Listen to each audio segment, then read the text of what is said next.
Before we jump into it, a little bit about Bidalgo. We are one of the largest Facebook marketing partners. We've been a partner with Facebook since about 2010. We've since expanded out to be partners with Google, Apple Search, Pinterest, and Snapchat. We're headquartered in Tel Aviv, Israel. That's mostly where the company is located. I'm in the San Francisco office. There's about 8 of us there. And we offer managed services for UA as well as our technology platform as a software as a service. We've been pretty fortunate to work with literally everyone in social casino over the years, and they're some of the biggest scale clients that we've ever worked with. And this talk today is going to really focus in on the creative behind the success that you see in these types of clients. So let's just make sure everybody's familiar with exactly what we're talking about. So we're running these types of ads for our clients in the Facebook.com canvas as well as on mobile there, which you see on the left. So those are just some quick examples. So today, like, what we're really talking about is the intersection of art and science that is ad creative. It's an interesting collision between creative minds that are on the art team who think about things a certain way, and then the teams responsible for performance. They're looking at results, and these things are not often in alignment because they just don't speak the same language, these two teams. So at Bidalgo, we think about things pretty differently. Like, we really believe that these two halves of the brain can live together in harmony, and they need to live together in order to generate the best possible results. So, why is this so important? We're going to look at something here now we refer to as the client life cycle. So it starts there at launch, and then it builds to a stage that we refer to as creative hacking, which is when we bring all of our internal best practices to bear on the creative for a client, try to find the winning elements. And then usually after that initial kind of like burst of that creative hacking stage, there will always be some fatigue, and I'm sure those of you in the crowd know exactly what I'm talking about. Like, creative fatigue, something that you can never totally avoid. And at that point, we like to transition to a phase that we call creative evolution, which is very different than hacking. It's about taking the winning elements that you've already kind of learned through the hacking and applying them in a very methodically, over time, iterative way. Which, if done right, you can result in that really stable, high-scale campaign that gets you the type of results you're looking for. That's the ultimate goal that we're always trying to shoot for. So shout out right now to our friends at HUUUGE Games for agreeing to let us tell their story. I've personally heard a lot of buzz, even this week, but over the last 6 months, everyone in the industry knows that these guys have scaled up tremendously. They're like one of the hottest rising stars in social casino this year. I'm really excited because they're my clients, so they're close to my heart. And if you haven't seen or heard the story yet, I think there's a lot to learn from it. So let's get into it. So before we get way into it, again, this is the same thing I just showed, but it's looking at it more in like an iterative loop. Because there's never really like an end point. You continue to iterate on your creative, so it really looks more like this. It's a cycle that starts from launching, hacking, evolution, and then creating that scale. But if you ever go back into fatigue again, the cycle begins over. So what we're going to do is we're going to break down step by step with HUUUGE what happened at each stage and how did we progress to the next one, what actually happened. So from the first stage, from when we launched to go into the creative hacking cycle, so what we started out with, it's about brainstorming with the product team, brainstorming with our art team, gathering what we know from either the client or internally that these are the best elements of the IP, whatever the unique value prop is. Those unique elements, we gather those assets in raw formats that we can then chop up and reuse.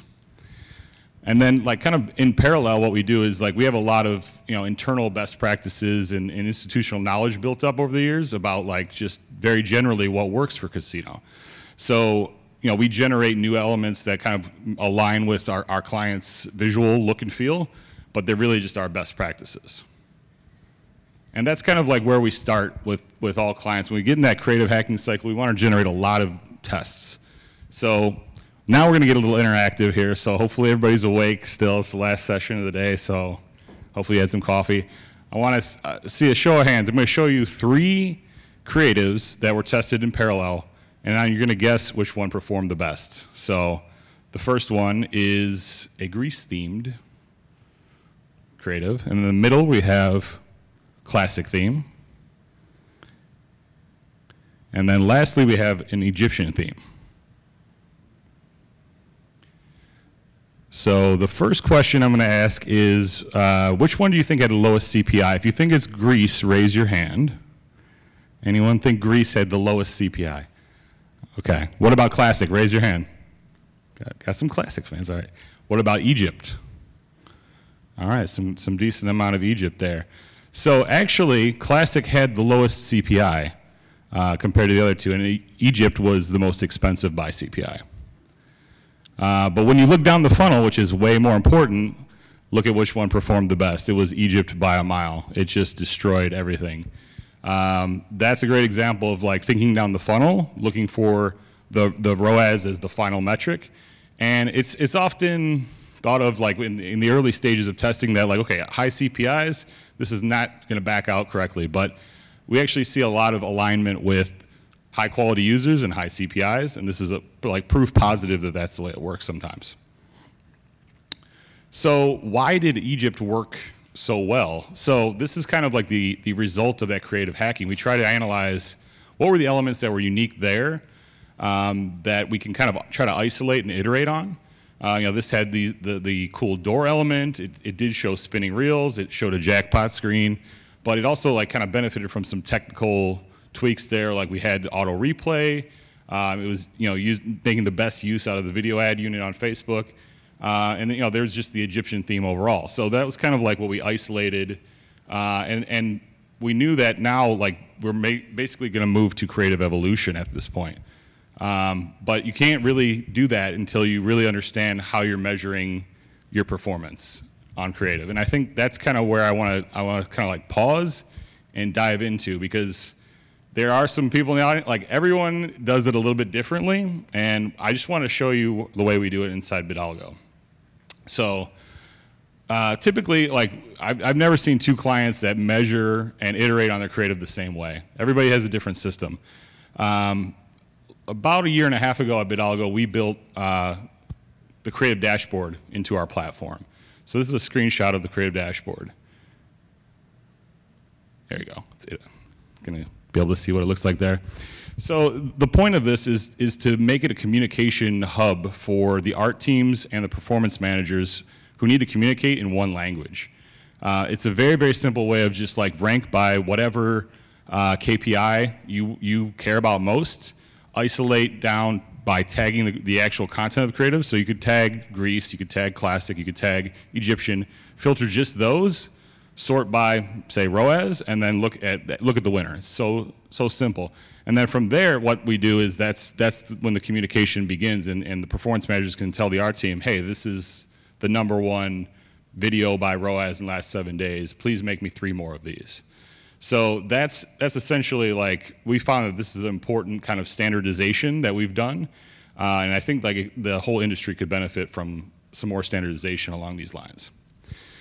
So once you're confident that your measurement's working right, you're looking at performance the right way, the way that you care about most, you can start the creative evolution phase. So coming out of creative hacking, what we saw was that the video ads with the Egyptian elements or women figures performed better than everything else. So what I'm going to walk you through now are some examples of the way we iterated on and evolved the creative after we had these insights. So here's the first example here. We started out with this landscape creative that's like classic Facebook landscape ad. And the way we evolved it is we just made a 1-by-1 Instagram style ad. Now this is also like very optimized for placement optimization, which moves it across Facebook, across Instagram, and across Audience Network.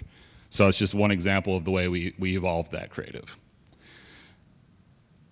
The second one here is just changing the character that was featured. So it was originally the queen. We tried it with the god character Ra. So just, lots that you can do by switching up the character. Then lastly, the third example here, we knew female characters worked well, so we just tried a whole new theme featuring a female character. So that's essentially, in a nutshell, that's how evolution works. You know what your winning elements are, you just need to create a lot more tests. And because we did all that hacking in the front end of the campaign, what we found was that these iterations performed really well across the board, and ultimately they helped us support a very large scale for this client. So I think that's something that everybody always asks me about, like, how do you guys get such large scale for these clients and do it so consistently? So I did want to share with you a couple of pretty interesting ratios. So when you've kind of reached that stage where creative evolution is happening and you want to scale up, this is the breakdown that we use internally. So you spend about 70% of your resources on your existing winning creatives. You put about 20% on the evolution, but you always keep the 10% there for hacking. Why do you want to keep that always on? You will run into fatigue someday, and you want to be ready for that. You cannot have absolutely no new concepts ready when you hit that fatigue stage. So that's what we'll talk about now. We're going to look at how the ratio changes at Bidalgo once we know that we have fatigue to deal with. So here it is. That's the way it's changed. We're talking about existing creative, taking it down from 70% down to 40, and hacking goes up from 10% to 40%, and that's the way it breaks down. So it's a very, very large fundamental change that we make to fight fatigue, and when we get down to this ratio, we start generating a lot of different type of creatives.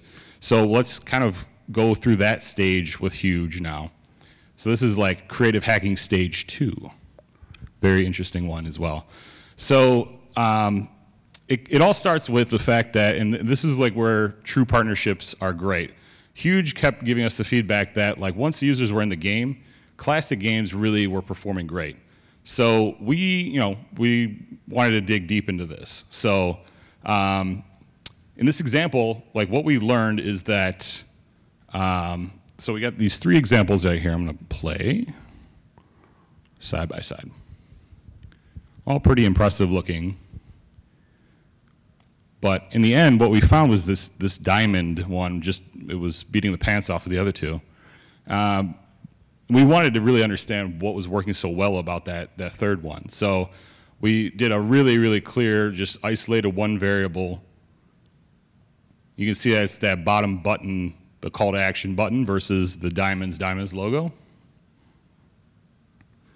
So quick poll, who thinks that the spin now classic diamonds had a better overall result? Raise your hand.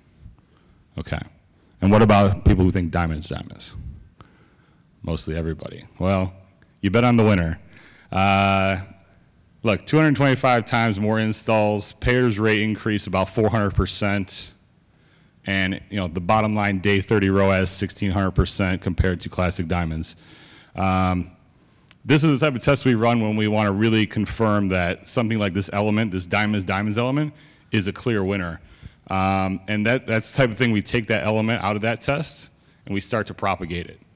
We start to, like this example of how we use it in static image, how we're using it in video. And then moving on to how we're doing it with Instagram and also vertical video. If you haven't run a lot of vertical video, haven't tested it, it's a great format, and you should get on that for sure. So after all this, hacking, evolution, we're at that final stage where we want to be. We want to live in the scale and stability world. Doesn't everyone? And it's when we look at the very, very start there, that launch, that was maybe a year ago or maybe a little bit more. And when I would ask people about HUUUGE Casino back then, they'd say oh, I think I might have heard about it. Didn't they raise some money? Or oh, it doesn't sound familiar. And then 6 months later, even when they were already at the scale and stability stage, the industry was telling me more like, "Oh, HUUUGE is amazing. How are they doing what they're doing?" And I just had to smile and keep my secret to myself.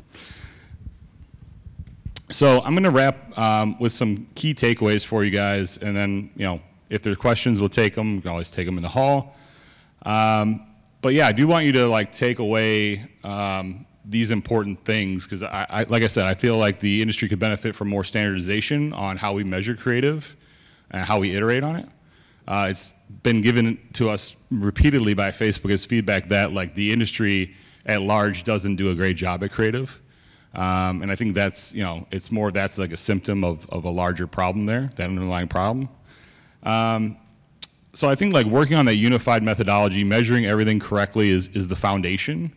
But once you're there, it's all about the balance between hacking and evolution, depending on where your game is at in that life cycle I showed.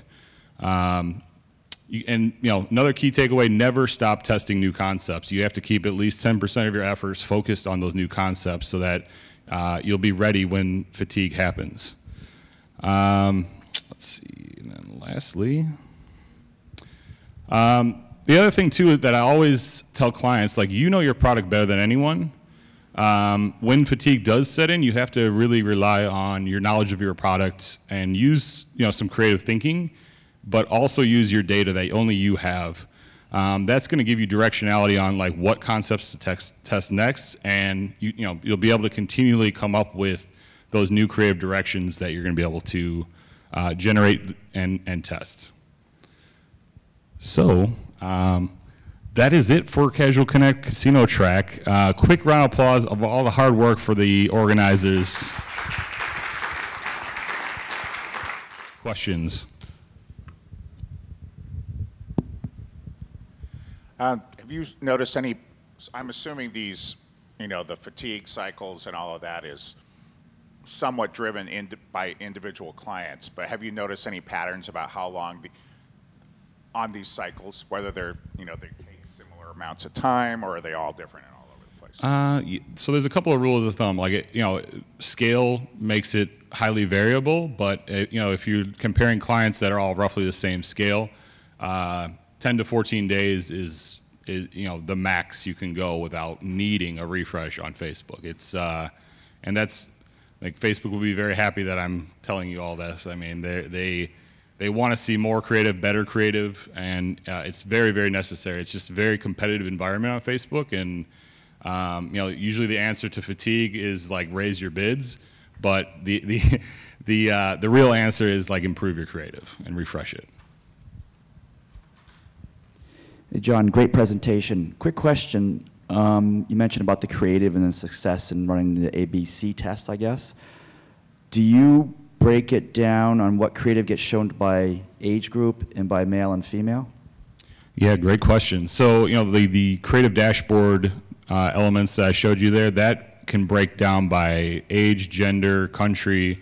You can go, and of course, it does change the results. So if you sort your ranking by ROAS last 7 days, look at US versus Canada, you're going to get a different top ranking result. So yeah, I think that goes back to that measurement piece, like being able to measure correctly and really understand what's working and where is that critical foundation. Without it, you might end up iterating on the wrong things and taking yourself in the wrong direction. Because you actually mentioned a statistic that women, the figures that you used, Dancing Woman and the Egyptian, were much more popular. But if you look at your demographic playing the game, it's older females. So you're saying that the older females like to look at women? Right. Well, not necessarily with HUUUGE. I don't have that data readily available and approved, but not everybody has the exact same demographics. Hi, John. Great presentation. Question on the high-performing creatives. Do you find that high-performing meaning post-install, they spend more, et cetera, et cetera. Do you find that it's harder to get them just because sometimes it's a scale issue, you can't scale them up. People who are interested will not click on those ads, but when they do, they're really great. Right, yeah, I think that's always a challenge, and there's a balance there, and I think that goes back to the evolution piece. If you have like a winning creative by ROAS, but it doesn't have the scale behind it, that's when evolution kicks in. It's like you really dig into it with like that diamonds example. It's like, all right, this is killing it, but maybe it's only 10% of our spend. How can we propagate diamonds just everywhere? And then that's essentially like generating that volume of creative is how you crack through that and do get scale. Cool. All right, thanks everyone. So with it, that wraps up the casino track.